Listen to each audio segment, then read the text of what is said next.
In this course, we're going to explain how to trade tennis matches using the lay first set winner strategy.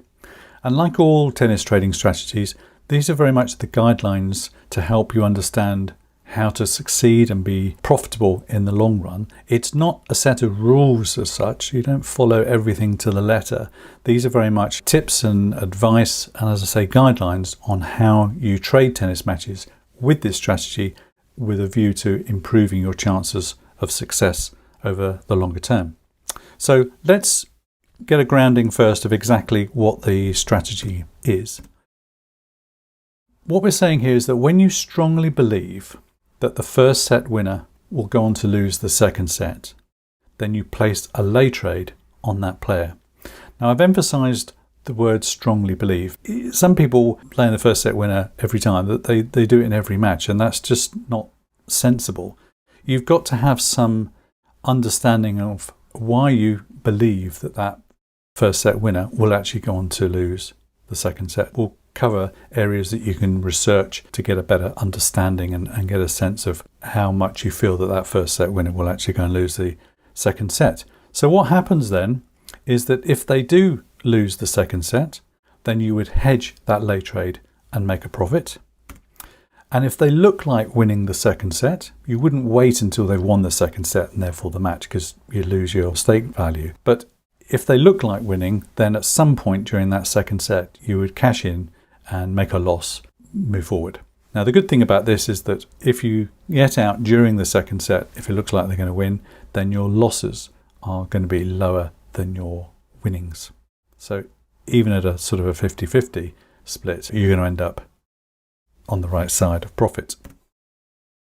That's all there is to it. It's a really nice strategy, very popular, very easy to trade, but you don't trade it with every match.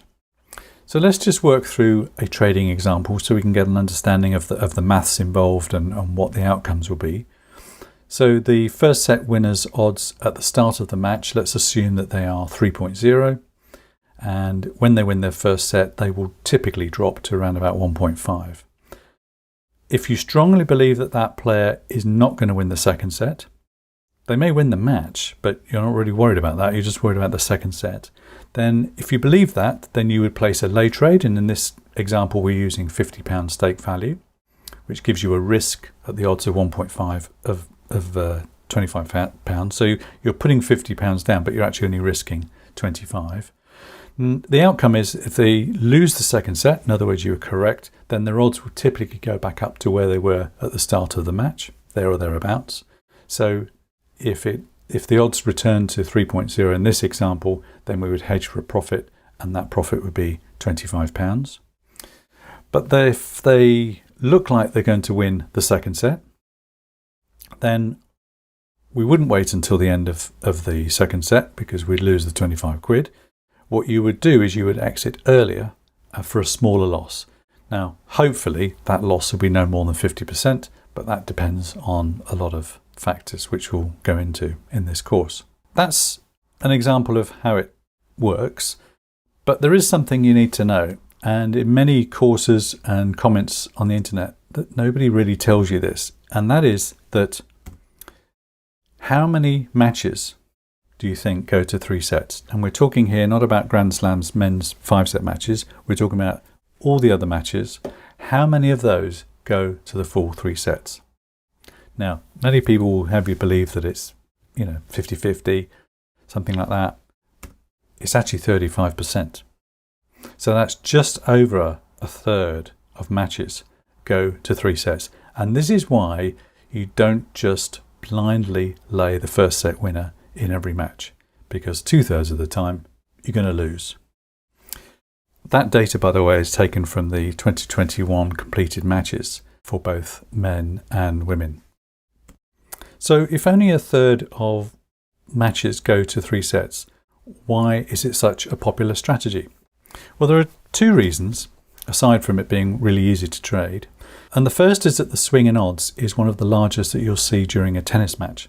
Now, it's one of the largest that you should trade during a tennis match. And typically, losing a set and then coming back from a set down is one of the biggest swings in a player's odds. Now, sure, someone's got match point against them and they swing the whole match around and win it, that will be a significant swing, but that isn't tradable. That's just gambling.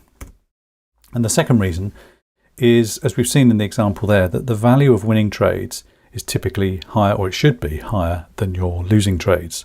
So if you're losing, let's say, 50% of what you win, then that puts you into that 30%. I only need 30% of matches to win, but that's just too close to comfort. And what we'll do here is we'll give you tips and advice and areas to research so that you can improve that success rate from the average of 35. So the key thing is you don't trade every match. Many people love this strategy because it's nice and easy to trade, and it's not as time consuming as some other strategies. But what they do is they don't do any research on anything, and they just lay every first set winner. Of course, that means you're going to lose 2/3 of the time. So what you've got to do for this to be a successful strategy is find the best matches to trade them. And it's an art form, but this course will go through techniques on how you can improve the success and find the best matches to trade.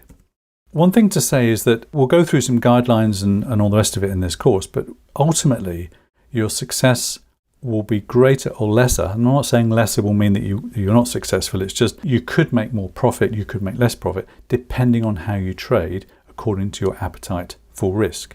What I mean by that is that if you're risk averse, then you're going to look at some matches and think, I'm not so sure about this, and you're not going to trade them. Which, if that's how you feel, then that's the right thing to do. Don't risk your money. You'll also get out sooner, perhaps in the second set, because there's quite a few cases where things go against the player. In other words, the first set winner goes on to get a commanding position, and the guidelines are get out with a small loss and move on. But it means that if you're more tolerant of risk, and you think, actually, no, for example, if Djokovic is playing an outsider and he lost the first set and then he lost a service game in the second, then quite a lot of tennis traders will go, hang on a minute, that's Djokovic. He's bound to come back. Again, if you're more tolerant of risk, you're going to get out later, you're going to get in earlier, and this will affect your overall results when you trade tennis matches using this strategy. So that's a key thing to remember, that how you trade will reflect your own personality. But ultimately, what you need to do is find a way to improve the chances of the first set winner losing the second set. In other words, your success rate needs to be more than the average of 35%. And in lesson 2, we'll start looking at some ideas for how you can go about doing this.